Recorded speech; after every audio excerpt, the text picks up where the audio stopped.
Hi, today we are going to discuss about cloud security architecture.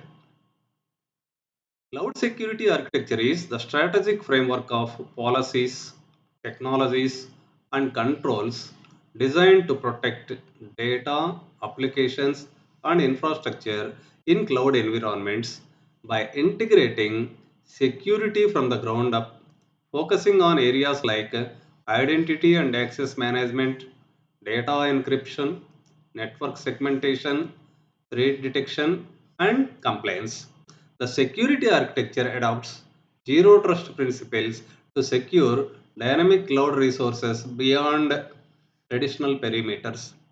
The figure describes cloud security architecture.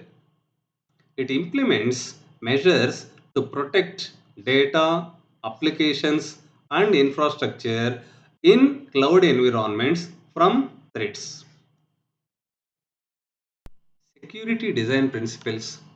There are four security design principles. They are zero trust, defense in depth, least privilege, visibility, and monitoring.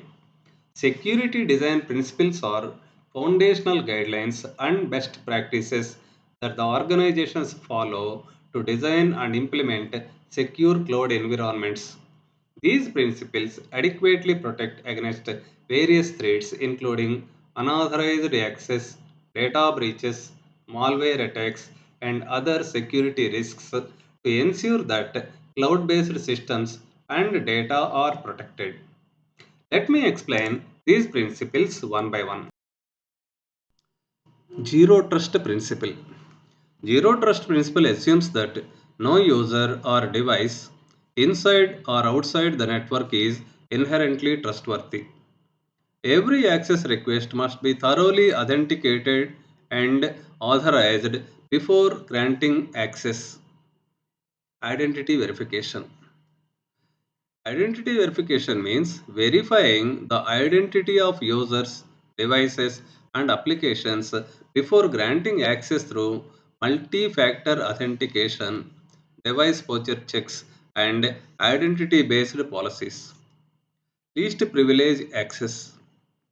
Least privilege access means restricting access permissions to the minimum level necessary for the users to perform their tasks. Continuous monitoring. It means monitoring user and entity behavior, network traffic, and access patterns in real time to detect anomalous or suspicious activity. The main goal of Zero Trust is to enhance security by eliminating implicit trust within an organization's network. It continuously authenticates and verifies every user and device seeking access to resources regardless of their location.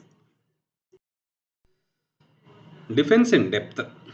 Defense in depth is a layered approach to cloud security that involves deploying multiple layers of security controls. It creates a layered defense that makes it more difficult for attackers to infiltrate your system. If someone breaches one layer, others can still impede further progress. We can achieve defense in depth using perimeter security, endpoint protection, and data encryption. Perimeter security. Perimeter security involves securing the network perimeter with firewalls and intrusion detection systems or intrusion prevention systems to filter and inspect incoming and outgoing traffic. Endpoint protection. Endpoint protection involves deploying endpoint security solutions such as antivirus software, host based firewalls, and endpoint detection and response tools to protect individual devices from malware and unauthorized access. Data encryption.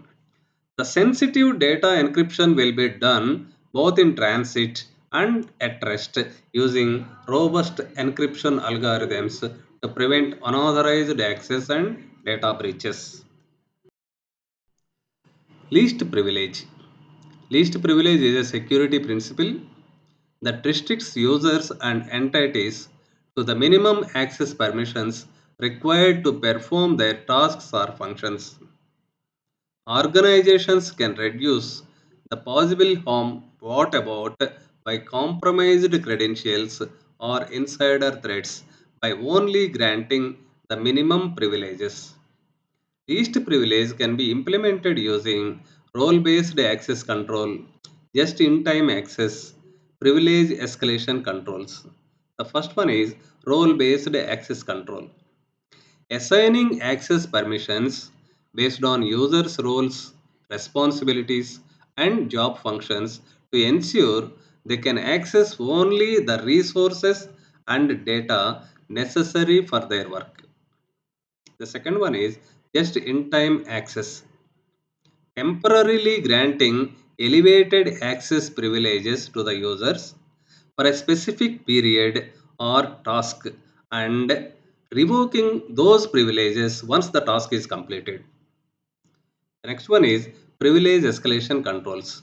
Implement controls and approval workflows to govern the granting of additional access privileges beyond the user's default permissions. Visibility and monitoring.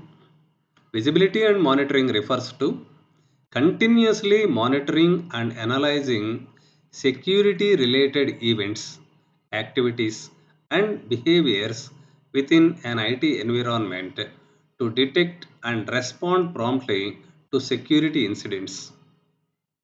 Visibility and monitoring can be done using security information and event management, network traffic analysis, user activity monitoring, and incident response and forensics. Security information and event management is gathering, connecting, and evaluating security event data from various sources to identify patterns, anomalies, and potential security threats.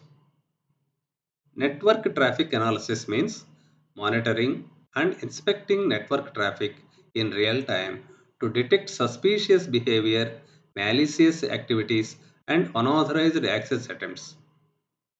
User activity monitoring means involves tracking and auditing user actions, access requests, and privilege changes to detect insider threats, account compromises, and unauthorized activities.